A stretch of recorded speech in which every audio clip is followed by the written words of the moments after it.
extra card. So. Yeah, I mean, you know, another card that's never seen play is the Selesnya Blood Paw, I believe it's called.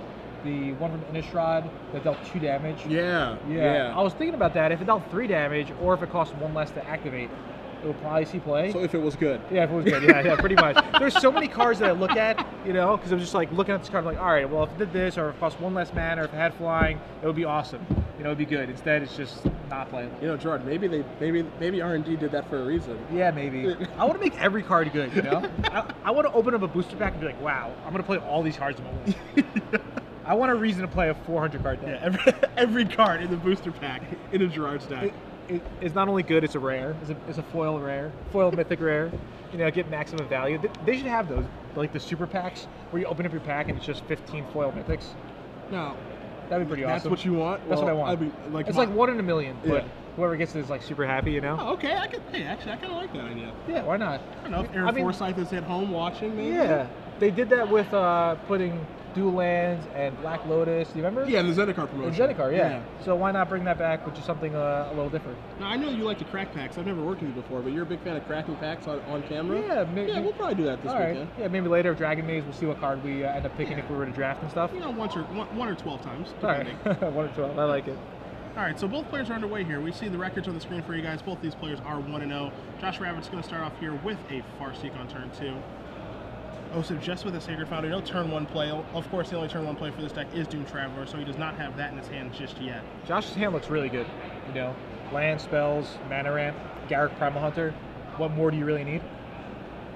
And Osyp right here, I mean, what's the best thing you can really do? Cartel Aristocrat, High Priest. You know, no High Priest in his deck list. Oh yeah, he doesn't have those because he has Sorin. So he can play Cartel Aristocrat or he can play Blood Artist. That's the best he can do. Yeah. I mean, this deck, the Aristocrats Act 2 is a deck that, you know, it slowly gets the ball rolling as it does play a Blood Artist here, and then tries to basically combo kill you as Josh does draw a Rootbound Crag for the turn. Dreadboard's going to take care of that. Osyp's going to gain 1. Josh's going to take 1. There's a Rootbound Crag, and it does just pass the turn back. Okay, yeah. Keeping Blood Artist off the board, very important. Yeah, definitely, yeah.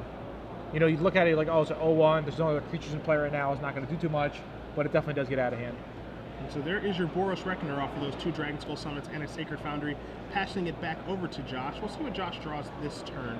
You see a couple Thragtusk over there, I think. Well, he has, right now his hand is Thragtusk, Primal Hunter, and Huntmaster. Okay. All right, so he ends up going with Thragtusk here over Primal Hunter. I think I would have played Garruk Primal Hunter, to be honest, but playing Thragtusk is also definitely reasonable. Maybe he wants to go Thragtusk into Garruk Primal Hunter and draw 5 with it, you know? So rather than, you know, play Garruk, make a token, then he's gonna have to take it from the Boros Reckoner because he won't be able to block. Because A, he could give first strike, or B, he could just redirect the damage. Yeah. So we'll see what Osyp is thinking about here. Did you take a look at Osyp's hand, or did you kind of hide it? He's kind of hiding a little bit. Yeah. You think, you know, someone who does coverage would try to help us out a little bit here, but no, just mean guy. I actually think about that, you know, when I play, and I'm like, all right, I'll show the camera my hand. Why not? So here's an Isolated Chapel. There's a Falkenrath Aristocrat. Okay. So he's coming across for 4 in the air here. Yeah. So it turned out really good that Ravitz decided to play the Thragtusk. Yeah. Because if he did play Primal Hunter, it just would have got killed by the Falkenrath Aristocrat. So you do see the Garruk. You see him tapping some mana right now. Is Ravitz? I think drawing 5 here is going to be really good. I feel like drawing 5, yeah. Drawing 5 is going to be plenty fine here. So 5 mana for 5 cards. Putrefy, another Garruk, Rootbound Crag, Huntmaster of the Fells, and a Dragon Skull Summit. So definitely well played by Josh. So now Josh is going to come across here with a Thragtusk. It is his job right now, Gerard, where he has all these cards in his hand. Jund really gets into a sweet spot when he can play 2 spells in a turn. Yeah. It's difficult for it too because the spells are expensive, but all the spells are powerful. And if you're able to play 2 powerful spells on Jund's level in a turn, it's almost impossible to lose. Yeah. So I think Osyp just wants to take this damage here. Are you at all surprised that Josh attacked, or do you like that attack? I think I like that attack. You know, ideally, you know, Osyp is going to untap. He can attack with both of his Reckoner and his Aristocrat. I don't think that Josh has a ton of interest in blocking. Yeah. So I think I'm okay with this attack. Yeah, the only thing is that now with Josh having all these cards in his hand, he wants to make sure he has time to cast everything. Yeah. So, but blocking would be pretty bad. I mean, because Josh might just get domed for 5 or first strike again. So Josh draws Bonfire of the Damned, it looked like, and he put it straight to his hand. Yeah. I don't know if he had any interest in miracling that, because, you know, maybe Josh during Osyp's turn was thinking, even if I were to draw Bonfire, I'm not miracling it. Okay. Because, I mean, how good is miracling it right now anyway, right? Yeah, exactly. Yeah, not that good. And how much would you miracle for? Yeah. 3, you know? So, all right, so instead he plays Huntmaster, which is definitely good. He's going to gain 2 life and get a Wolf. And Thragtusk is coming in for another 5 points of damage. You can tell Josh is kind of, you know, it looks like he's very interested in just getting this game over with as fastly as possible. Cut the turns off the game. Don't give Osyp the opportunity to draw Blasphemous Act to Fireball combo Josh out. But you also did see Josh with that 3 mana available representing a removal spell. Of course, you guys know at home, as Gerard and I do here in the booth, that Putrefy is at the ready. Yeah. So if it is Blasphemous Act time here for Osyp, it is not going to go very well. Yeah, I mean, I don't think Osyp would try for a Blasphemous Act, but I mean, if he does, it's still fine. You know, Yeah, his Aristocrat, his indestructibility, he could, you know, kill Josh's board. Yeah, it's the definition of fine. Yeah, it's fine. Yeah.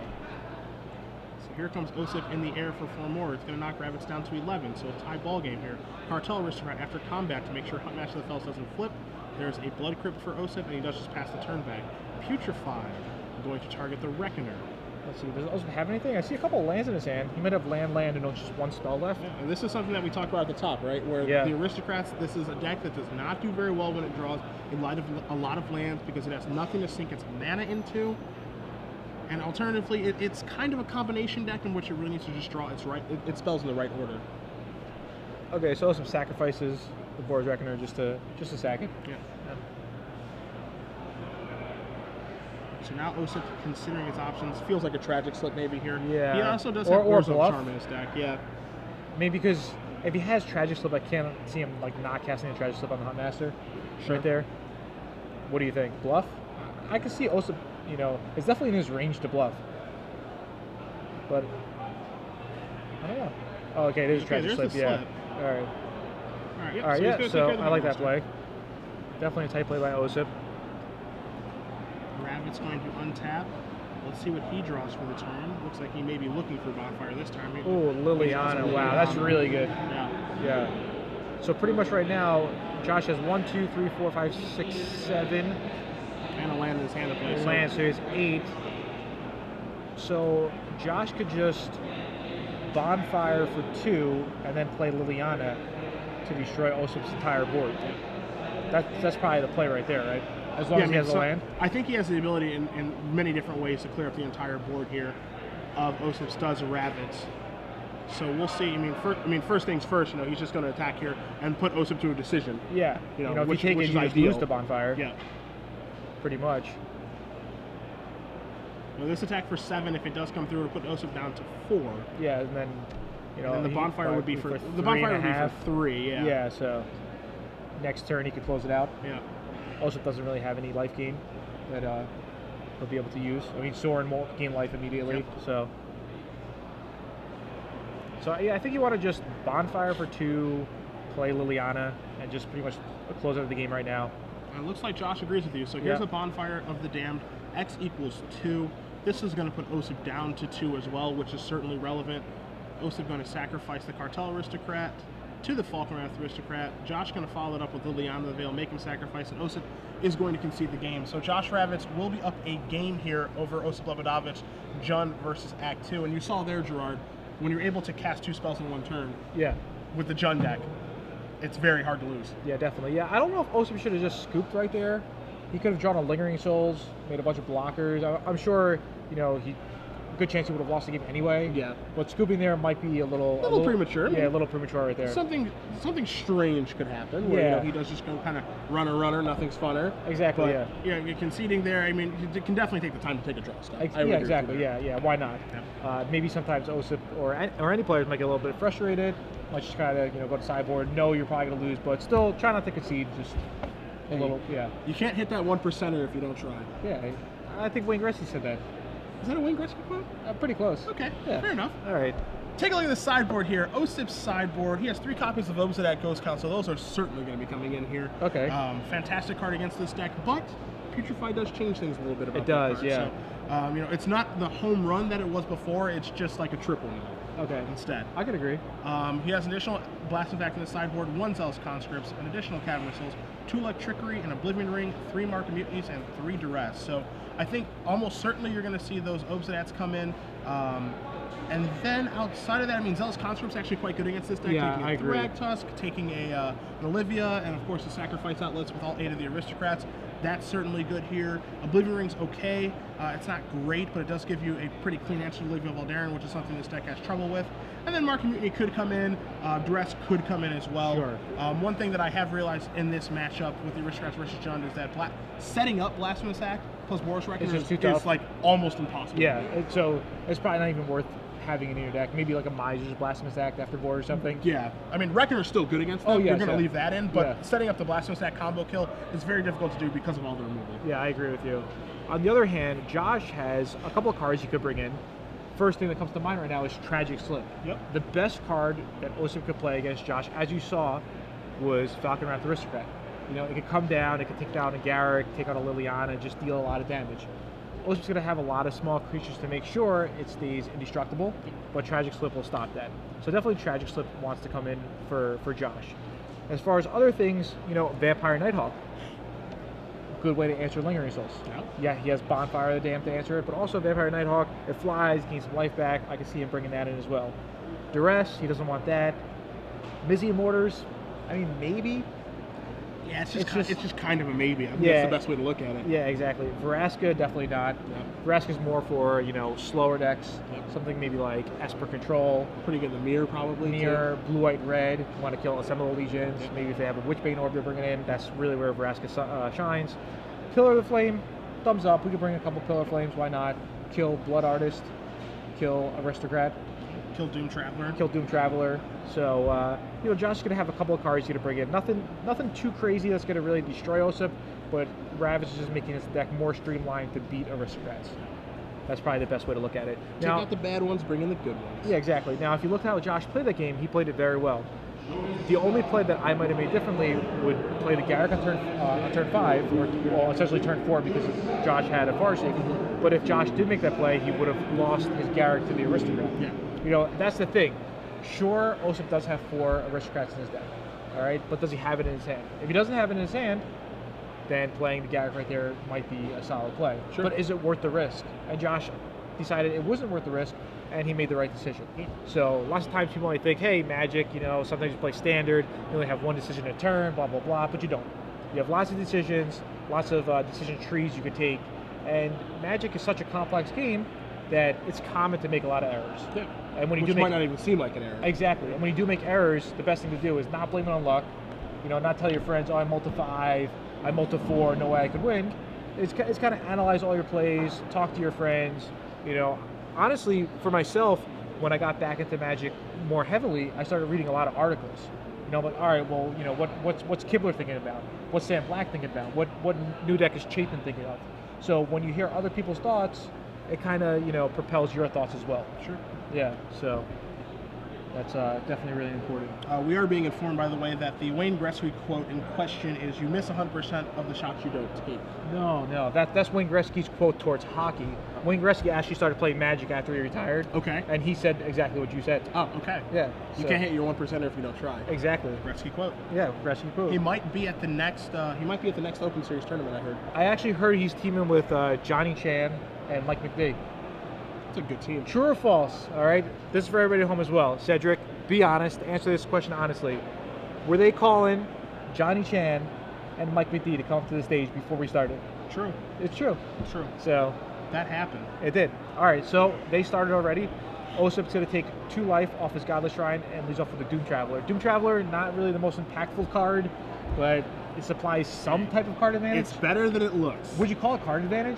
I don't know what I would call it. I would call it. He's like a little helper. He facilitates. He facilitates a little lot helper. of things that happen in the deck. And now there's a second one. So there's 2 little helpers out there. All right, and Boros Reckoner or Falcon Wrath Aristocrat is the actual Santa Claus. This is just like Santa Claus's helper. Yeah. Okay. That's exactly how it works. As you see Pillar of Flame take down a Doom Traveler, no token here because it does exile the card. Yeah. So see Doom Traveler kind of picks away a little bit, and then they kind of help each other out with the Blasphemous Act, and and the Aristocrats a little later down the road. Sure. Josh does draw a Bonfire of the Damned for his turn. Second time that miracling this would not be ideal. I would really like to see, Liliana in the Aristocrats deck. Yeah? I feel like it would be good. Discard Lingering Souls, flash it back, just kind of more of a tool. Might be nice. Okay. Yeah, maybe something to think about. You see Josh just play Rootbound Crag and does pass the turn back. So Osyp, he does have a Cavern of Souls in his hand. He also has an Obsidat in his hand as well. So you see him kind of taking a moment here to figure out what he wants to do on his turn. Do you think Osyp's going to try to draw out a Putrefy before he plays the Obsidat, or no? I think it's worth a shot. Yeah. I don't know if he's going to be capable. I don't know if he's going to be able to do that or not. That's the question. And now you're going to see Cavern of Souls. We'll figure out what it's naming in just a second. Probably Spirit. Not sure though. Yeah. But here comes Falkenrath Aristocrat, and we'll see if Josh does have a Tragic Slip at the ready. Yeah. He does not. Oh, is that a Bonfire? This feels like a Bonfire. Well, he names it Advisor. Okay. So pretty much wants to cast Obsidat. And there's a Bonfire for 2. So a Miracle Bonfire that Dan puts on the stack here. Osyp going to sacrifice Doom Traveler to the Falkenrath Aristocrat. It's going to become a 5/2 because that's a human. The Spirit token will die, so no sense in putting that into play. Josh follows up with a Keswick Wolf Run, passes the turn back. Yeah. Osyp untaps. He's going to draw. If he has a land here, this is going to be really good for him. Yeah, it's going to be just very go land, hard. Obsidat, yeah. It's going to be super hard for Josh to win if he does have a land. I mean, even if Josh's follow-up is something like a Thragtusk, it's not really going to be enough. So there's your attack for 5 from the Aristocrat in the air. Ooh, but and no here's land. a Sorin, so no land. Just going to pump out a token, which is important because it can protect that Aristocrat Exactly. further. Yeah, that's all you want to do is protect that Aristocrat. So we're waiting on that Vampire token to hop into play. Hiya. Or maybe fly into play. I don't think it really hops. Well, that Vampire doesn't fly. Oh, yeah. You would think that it would fly. Yeah. Most vampires fly, but that one doesn't fly. It just has lifelink. But like a fly, I don't know. It can't lifelink How into about play. swoop? It swoops. It swoops into play. I like it. All right. So there's a Huntmaster. So Ravitz also short on lands here. Kind of interesting. Both players, tight on lands. Yeah, I mean, whichever player draws the 5th land is going to be the one I think wins this game. Yeah, but this definitely favors Osyp. Yeah. When both players are tight on land, the Aristocrats deck likes that much more. That's why a card like Liliana could fit nicely because you have to discard some resources, discard some lands. Now, Osyp drew his card very slowly this turn, which means he certainly has some things to think about. Josh just taps out for a Huntmaster that fells. Osyp certainly doing some math right now. You can see him counting a little bit. Yeah. And Gerard, one of the cards I think he has in his hand right now is a Mark of Mutiny. Oh yeah, definitely. And I think that's what it is. So he's thinking, can I win right here? Yeah. Maybe he could steal that Huntmaster. Make an emblem. Yeah. Get in here. He's sacrifice that Huntmaster after combat. Yeah. He's trying to figure out how much damage he can deal because right now the Aristocrat in the air is a 5/2. Emblem will make it 6 damage in the air, so that would put Ravitz, we can say, a virtual 4 life just from the air attack. Exactly. And then he takes the Huntmaster. That gets +1/+1 from the mark. That makes it a 3/3. The emblem makes it a 4 power creature. So it looks like Ravitz, isn't going to die this turn, but Osyp is going to get a lot of damage. Yeah, exactly. And pretty much Ravitz's only shot right here is if he draws his 5th land and has a Thragtusk. So we'll see what happens. So Ravitz probably just has to block the Huntmaster. Yeah, he's got to block the Huntmaster. Yeah. Yep. Yeah, that's like his only line right here. And it looks like, I believe Osyp is going to be 1 point of damage short. I think so too. If he sacrifices the Huntmaster, the human, it's a human, so it's going to uptick the Aristocrat. Yeah. So pretty much, I think Osyp could get Ravitz out to 1 life. Yeah. So he's going to sacrifice here. I wonder if he sacrificed before damage or not. No, it was after damage because he wanted the wolf to die. Okay, sure. Yeah. Gotcha. Okay. So Ravitz should be at 2. Is that right? Yeah, yep. 2. Okay. And there's a land, but it's a Blood Crypt, so he cannot actually cast play that. Okay. And he's going to pick it up. So Osyp does tie this up against Ravitz. Aristocrats Act 2 versus Jun go into a 3rd game. And you take a look at the sideboard yet again. We saw again from Osyp Obsidat in his hand, even though he couldn't cast it that game. Also saw Mark of Mutiny as well, cards that we felt like he was going to bring in. The question here is, what cards do you think he brought out? Because Sorin is still in his deck. I think it's almost certain the Blasphemous Axe is out now. Yeah, I think he definitely got the Blasphemous Axe. We didn't see any Blood Artists, so I think, trimming those Blood Artists is fine as well.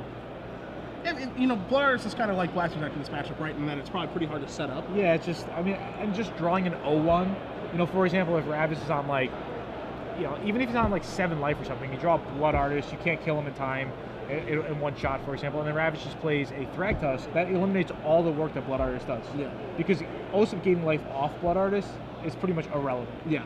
So I think he cut maybe all the Blood Artists, cut the Blasphemous Axe, that's 7 cards right there, brings in 3 Obsidats, brings a Zealous Conscripts and 3 marks. That's 7. Yeah, it's a 7/7 clean You swap. know, if I was Osyp, I would definitely want to bring in a couple Duresses. I think they're really key in this matchup, especially if now that Ravitz is going to be on the play. Okay. You want to stop Ravitz's turn 2 Farseek. You want to slow down Ravitz. So Duress is tough in this matchup, I think, because I think, you know, for Duress, it's very good in the opening turns of the game. Maybe turns 1 through, let's say turns 1, 2, 3, and 4. Sure. And then after that, it gets significantly worse. I mean, it does, but Ravitz is still going to have Primal Hunter in his deck. So if Ravitz decides to play his Thragtusk on turn 5 instead of Garrick, Osyp draws Duress, maybe leads off with Duress before he plays something. Okay. Could snag the Garrick. Duress isn't great. I definitely agree with you. Sure. But it's okay. Maybe bring in 1, maybe 2. Yeah, I don't think you want to bring in all 3. Maybe 1 or 2. Maybe you hope you draw it in the right situation. Exactly. Because it can't be a backbreaker. Yeah, it's kind of like a Miser's Duress. Now here's a question, because this is a card, a new card. Okay. That Sam Black actually previewed over at Star City, and a lot of people have been talking Oh, about. I know what you're going to say. In Sin Collector. Yeah, I think Sin Collector is a really strong card. That's not one of the cards that we talked about earlier, but I really think it's a strong card, and I'm surprised we don't see a lot of people playing it, Okay. especially in decks that play Restoration Angel. That's Sure. just something nice. You know, Sin Collector next turn, Restoration Angel, get something else again, and it's still a body. It's still a 2/1. You know, it's not a Loxodon Smiter. It's not a 4/4 for 3 mana, but it has a nice ability. I mean, are you surprised not to see that here instead of, you know, would you rather have Duress versus Sin Collector? You know what? I think if Osyp had a Sin Collector or 2, maybe he would bring it against Ravitz. Okay. It's slightly worse in some scenarios where you cannot take a Planeswalker, but lots of cards you want to take are something like a Farseek, you know. But again, you can't take a Farseek if you're going to spend 3 mana on the card. So it's tough. There's definitely some give and take with that. Yeah, it card is. as well. Yeah. I like to see how the format plays out and see if Sin Collector, you know, makes it into a deck. Both players taking a look at their openers. Ravitz looks happy Confident. enough. Yeah. I think Ravitz probably kept, especially since he's the one that's, you know, going first. So Josh keeps. Yeah. And Osyp pretty deep here in the tank. Okay, and he decides to keep. So I'm really interested to see his hand and what he decided to keep. So it looks like he drew a land off his first card. It looks like he just drew that Blood Crypt. So maybe he kept the landlight hand. Yeah. Ravitz does have the There's turn the 2 Farseek, Farseek, yeah. So that's the thing that if you're Osyp, you're probably hoping he doesn't have that. Exactly. Especially when you're on the draw. That's why the Duresses are more important, because you want to stop that Farseek. So And if gonna draw Osyp a were to card. take 2 life to cast that Farseek, he wouldn't really care. Yeah. Yeah. There's an Isolated Chapel. Does he have a turn 2 play? Let's see. Doesn't feel like he does. I think he would have played it if he Yeah. I think it would be more concerned about, you know, just getting it into play rather than shuffling Josh's Yeah. deck.